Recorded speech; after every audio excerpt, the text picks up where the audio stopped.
하나님의 말씀은 신약성경 요한복음 1장 29절로 34절까지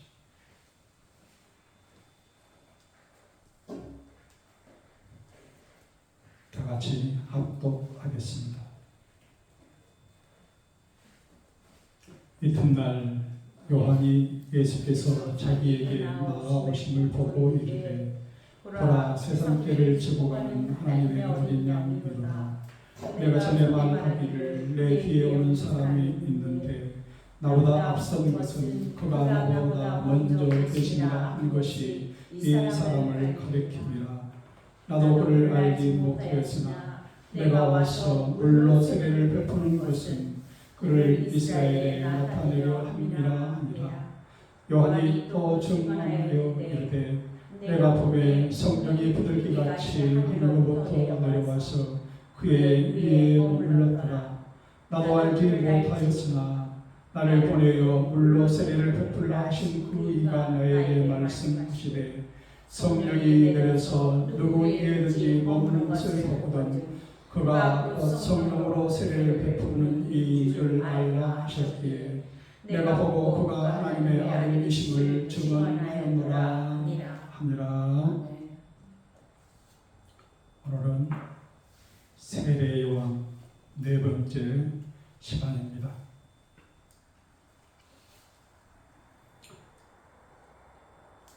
오늘 본문은 더 읽어야 되는데 요한복음 1장 19절로부터 읽어야 되는데 29절부터 읽어보고 뭐라고 제목을 할까 하다가 요한의 증언,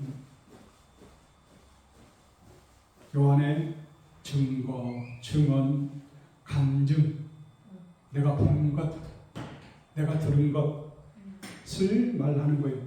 마태, 마가, 누가 복음에는 증언이란 말이 없어요. 요한복음에만 요한의 증언이 이러함이라 하고 요한이 본 것 그리고 들은 것을 증언하고 있어요. 증거하고 있어요.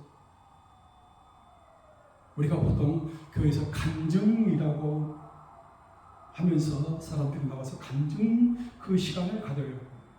근데 보통 사람들은 그 간증의 시간에 자기가 자기의 이야기를 해요. 하나님의 이야기가 아닌 자기의 이야기를 해요. 그 중에 하나님께서 어떻게 하셨다 하는 그 이야기를 해요. 자기가 중심이 돼요. 하나님 중심이 아니고 자기 중심이에요. 오늘 본문은 세례 요한이 증언하는 것, 간증하는 것을 한번 보십시오. 어떻게 간증을 하는 거예요? 간증을 이렇게 하는 거예요. 32절 요한이 또 증언하여 이르되 내가 보매 내가 본 것, 내가 들은 것, 그걸 얘기를 하는 거예요. 내가 보매 이렇게 시작을 오늘 본문은 시작을 하고 있어요. 이렇게 간증하라, 증거하라, 증언하라. 요한 세례 요한 네 번째 시간입니다. 그것은 간증하는 것, 증언하는 것, 그것은 내 신앙 고백이에요. 기독교가 맨 처음 초기 기독교가 시작될 때 목숨과 바꾼 그 순교자들의 신앙 고백이 증인, 그거예요. 증인이에요. 순교자가 증인이에요. 내가 그리스도를 보았습니다. 만났습니다. 그분이 이렇게 얘기하셨어요. 제가 직접 보았어요. 귀로 들었어요. 하는 것을 신앙 고백하는 것이 초기 기독교 사회에 아주 많이 등장을 해요.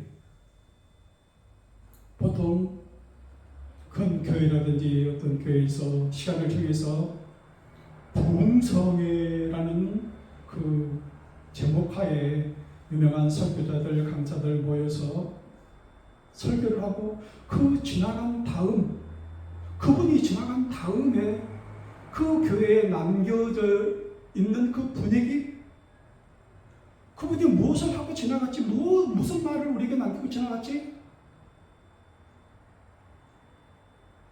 그 담임 목사들이 항상 고민하는 게 그거래요.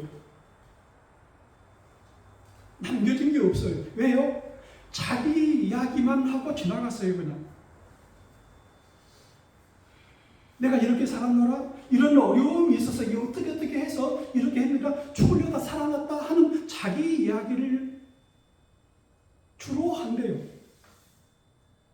그러니까 그분이 지나간 다음에 가신 다음에는 남는 게 없어요. 뭘 얘기를 해야 돼요? 어떤 류의 간증을 해야 돼요? 어떤 류의 설교를 해야 돼요? 하나님을 드러내야 돼요. 하나님께서 이렇게 하셨습니다. 자기 자신을 드러내는 설교를 하는 게 아니고 하나님을 드러내는 설교. 예수 그리스도의 말씀을 전하는 설교. 성령에 이끌려 그렇게밖에 할 수 없었다 하는 그 증거들, 증언들, 그 간증을 해야 되는데 그런 분들이 적다 하는 거예요.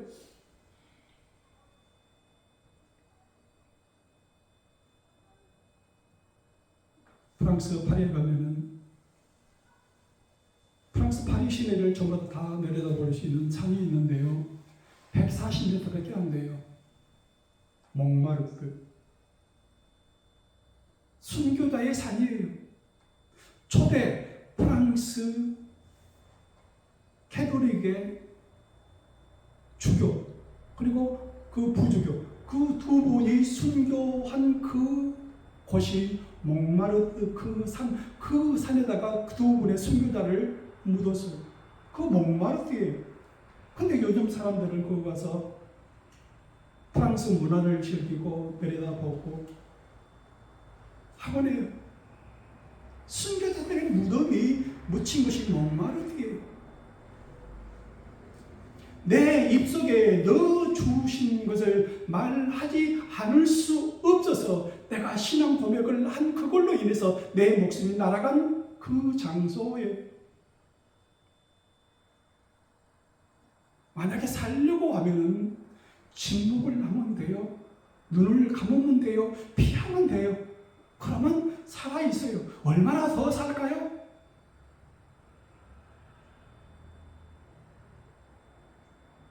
제가 동아리 앞에서 교통사고를 만났는데요. 그래서 이제 거기 사경찰서 불려가서 교통사고 조사서를 쫙 보는데요. 제가 가야 돼요. 피해자 측에서 쭉 교통사고 조사를 썼는데요. 야, 정말 세밀하게 증인들 누가 어느 위치에서 누구누구가 보고 어떻게 했다고 이제 자세하게 적어놨더라고요. 근데 그 위치에 그런 곳이 없어요. 내 뒤에 온 택시는 개인 택시는 따라와서요. 제가 분명히 봤어요. 선생님 잘못 없어요. 저쪽에서 잘못했어요. 하는데 그 택시 기사조차도 거기 조서에는 그런 내용이 없어요.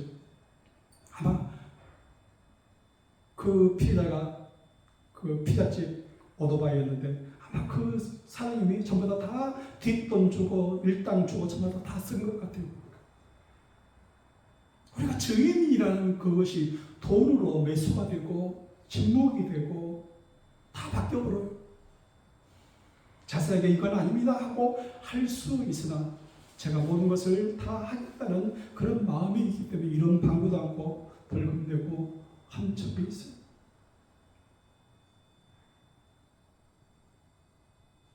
세상 사람들이요, 그 증인으로서의 삶을 돈으로 전부 다 대신하고 살고 있습니다.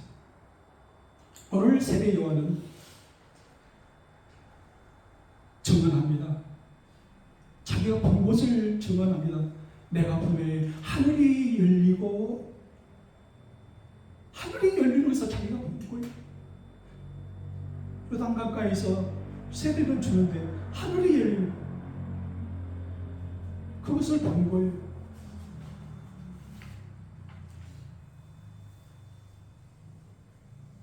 우리가 살면서도 하늘이 열리는 때가 있어요. 어떤 때예요? 내 눈이 확 열리는 때가 있다니까요. 왜 그때는 몰랐지? 맞아, 바로 그거야. 유레카 찾았어. 이제서 알았다고 하는 내 눈이 뜨이는 순간이 있어요. 하늘이 열리는 때예요.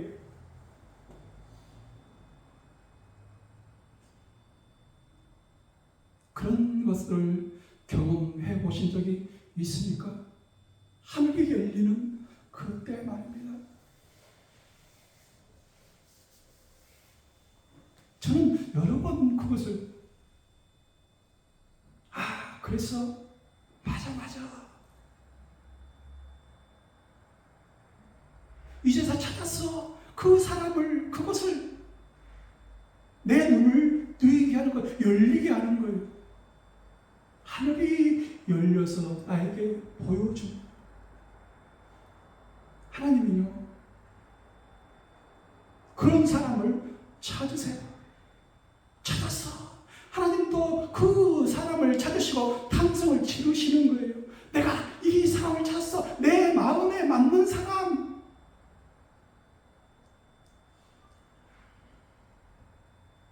시편 89편 20절에 내가 내 종 다윗을 찾아내어 나의 거룩한 기름을 그에게 부었도다 그랬어요.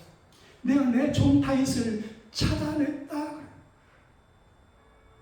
다윗이 거기 있는 것을 다른 사람들은 몰랐지만 다윗이 그 양떼들 속에 있는 것을 하나님께서 찾아냈다.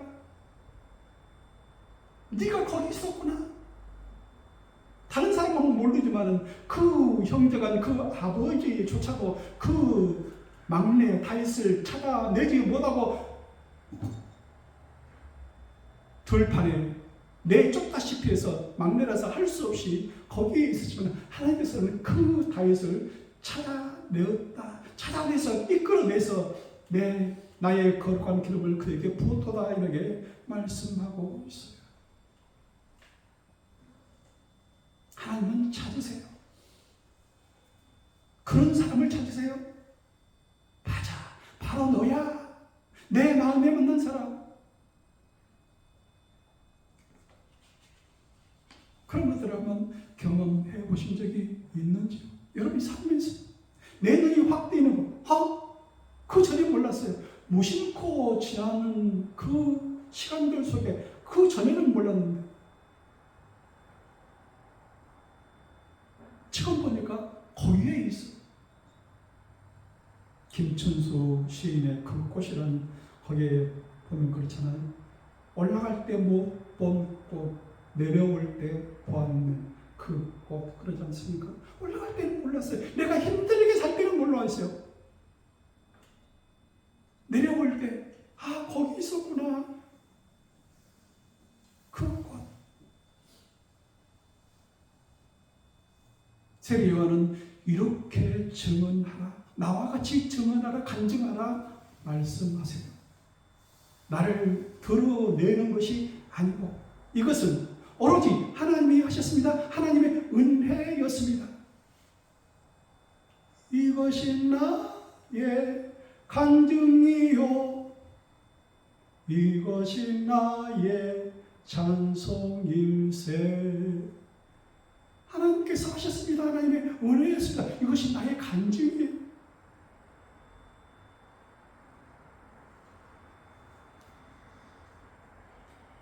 두 번째는 성령이 임하셔서 성령에 이끌려 어쩔 수 없이 할 수밖에 없었다고 고백하는 것. 내 육적으로는 하고 싶지 않았어요. 할 수가 없어요. 하지만 주의 성령이 나에게 임하셔서 주의 성령에 이끌려서 내가 어쩔 수 없이 할 수밖에 없었어요 하는 주의 성령을 증거하는 그런 간증이어야 한다는 거예요. 우리 인간적으로 내가 그 일을 할 수가 없어요. 다른 사람이 봐도 그 일을 할 수가 없어. 그 사람이 할 수가 없어요. 하지만 어찌어찌 보니까 그 사람이 그 일을 해내요. 누구의 힘으로? 주의 성령의 힘으로 해내는 거예요.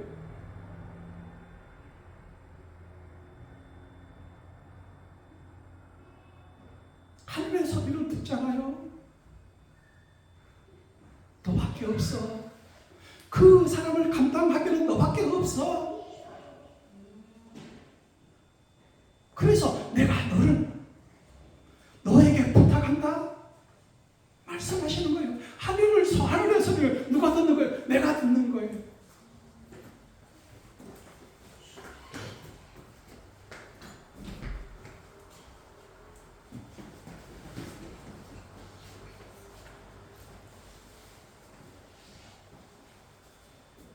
인간적으로 보면 할 수가 없어요. 내가 그 일을 감당할 수가 없어요.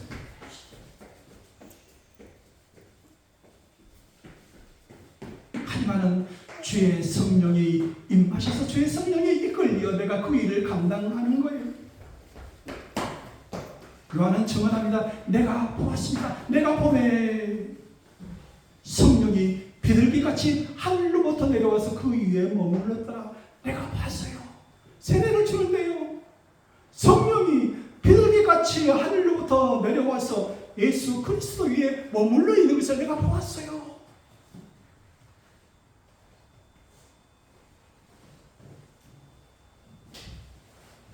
너는 내 것이라고, 내가 너를 지명하여 불렀나니 너는 내 것이라고 하는 그 말씀을 들었어요 하는 거예요.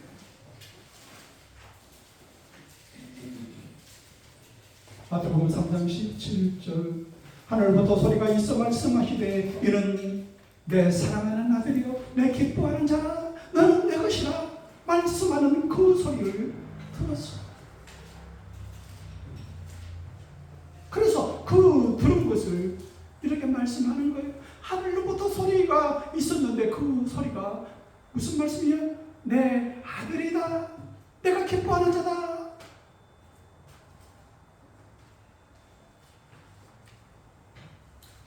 간증은 그러게 하는 거예요. 하나님 아버지께서 주의 성령을 통하여서 나에게 말씀하시는, 나에게 말씀하셨어요 하고 그렇게 간증하는 거예요. 증언하는 거예요.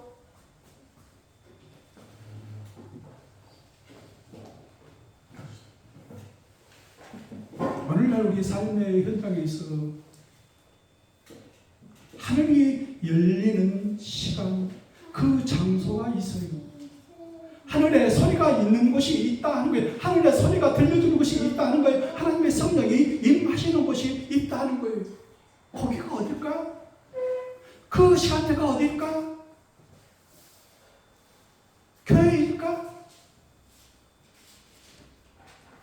어디 가면 그 소리를 들을 수 있을까? 어디 가요? 교회 가요? 내 삶의 현장이요? 어디에요?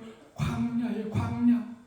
광야에서 애치는 소리를 들을 수 있어야 한다는 거예요.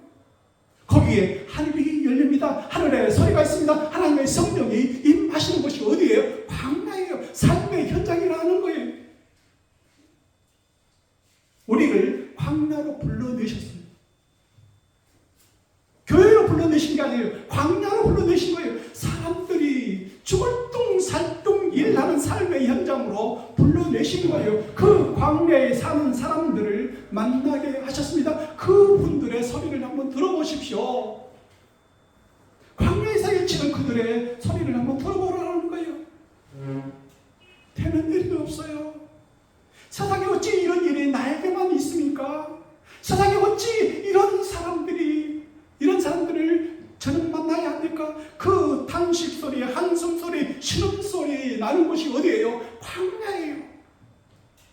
거기에 하늘이 열립니다. 거기에 하늘에 소리가 있습니다. 거기에 하나님의 성령이 임하셔요. 교회가 아니에요. 거기에는 내 인내의 한계를 시험하는 시간이 있어요. 장소가 있어요. 나의 인내의 한계를 시험하는 사람들이 있다는 거예요. 거의 다가 그 인내의 한계의 시험에 통과하지 못해요. 다 거기서 주저앉아요. 거기에 맞짱 뜨고 말아요. 그 사람에게 상처를 주고 말아요. 그냥 폭발하고 말아요.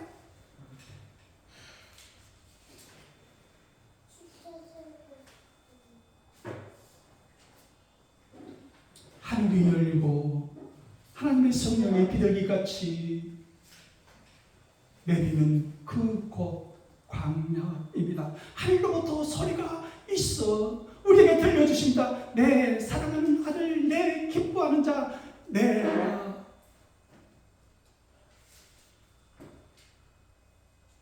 정말 사랑하는 사람, 이 광야에 있는 사람, 울부짖고 있는 그 사람,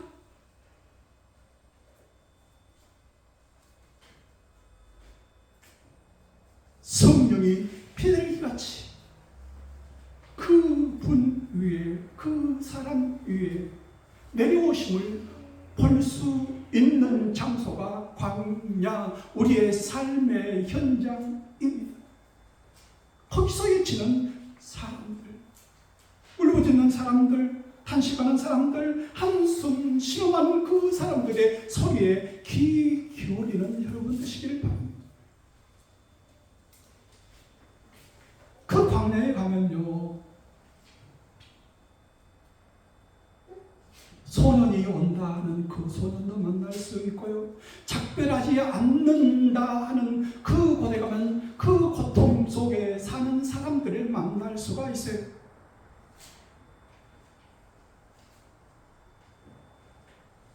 한강에 노벨상 수상자 소년이 온다, 작별을 받는다, 그 책 속에 사람들이 있어요. 고통 속에 사는 사람들이 있었다 하는 거예요. 좌우 참반 양론을 막론하고 그게 아니고요, 결국은 그 가운데 남는 사람 누구예요? 고통 가운데 있는 사람만 남아 있는 거예요. 그리고 그 사람들이 우리에게 말을 해요. 너무 고통스러웠다고. 역사적인 사건을 얘기하지 않아요? 그 소용돌이 속에서 휘몰아치는 그 여울 속에서 살아간 그 어떤 사람들의 아픔, 고통을 쓰고 있는 책이 소년이 온다, 작별하지 않는다, 그것이에요.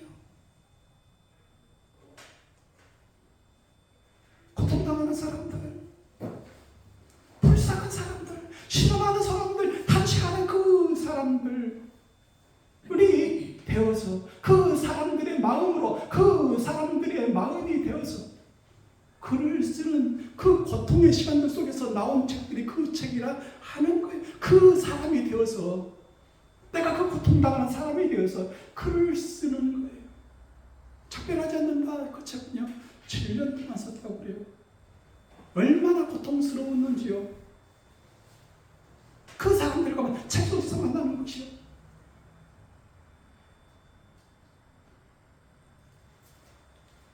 내가 쓰지 않을 수 없었어요. 예레미야 10장 9절, 내가 다시는 여호와를 선포하지 아니하며 그의 이름으로 말하지 아니하리라 하면 나의 마음이 불붙는 것 같아서 골수에 사무치니 답답하여 견딜 수 없나이다 하는 예레미야의 고백처럼, 나의 마음이 불붙는 것 같아서 내가 쓰지 않을 수가 없었어요. 그 사람들 편에서, 그 사람들이 되어서 고통 속에 있는 그 마음을 헤아리면서 그 글을 써서요 하는 거예요. 오늘 사는 삶의 현장에서 우리는 사람들을 만나요. 그 광야에 있는 사람들은 평탄한 정상적인 사람들이 아니에요. 그 사람들을 구해내야 돼요. 한 사람의 생명을 구원하는 그 사람이 되어야 한다는 거예요. 영화 신들러 리스트의 그 주인공 신들러는 그 669명의 구명을 구한 그 사람들이 조그만 반지를 하나 해줘요. 그 반지에 글을 새기는데, 한 사람의 생명을 구하는 것이 세계를 구원하는 겁니다. 여러분이 만약 한 사람의 생명을 구했다고 하면은 세계를 구원하는 거나 똑같다 하는 거예요. 그것을 반지에 새겨서 주었다고 그래요. 광야에서 만나는 사람들, 선한 사마리아 사람같이 그 한 사람의 생명을 구하는 여러분의 삶이 이어지기를 바랍니다. 여러분의 간증을 통해서 한 사람이 구원되는 그런 역사가 있다고 그러면 피하지 말고 숨지 말고 입 다물지 말고 내가 그리스도를 만났습니다. 그것은 하나님께서 하셨습니다. 하나님의 은혜였습니다. 그것은 내가 어쩔 수 없이 할 수밖에 없었어요. 그것을 하지 않고서는 내 마음이 불러오는 것 같아서 사람이면 할 수 없었지만은 하나님의 성령이 나와 함께 하셔서 그 일을 감당했습니다 하는 거예요. 그런 시간들, 그런 사람들 되었으면 좋겠습니다. 한 사람의 생명을 구원하는 것이 세계를 구원하는 것입니다. 말씀 기록하는 이 시간 되시기를 바랍니다. 기도하겠습니다. 하나님, 우리의 삶의 현장, 광야에서 만나는 사람들, 죽어가는 사람들, 단식하는 사람들, 신음하는 그 사람들을 구하는 시간들이 되게 하여 주옵소서. 우리의 모든 것을 다 바쳐서 그들을 구원해내는 큰 역사가 우리의 삶 중에 있게 하옵소서. 예수님 이름으로 기도하옵나이다. 아멘.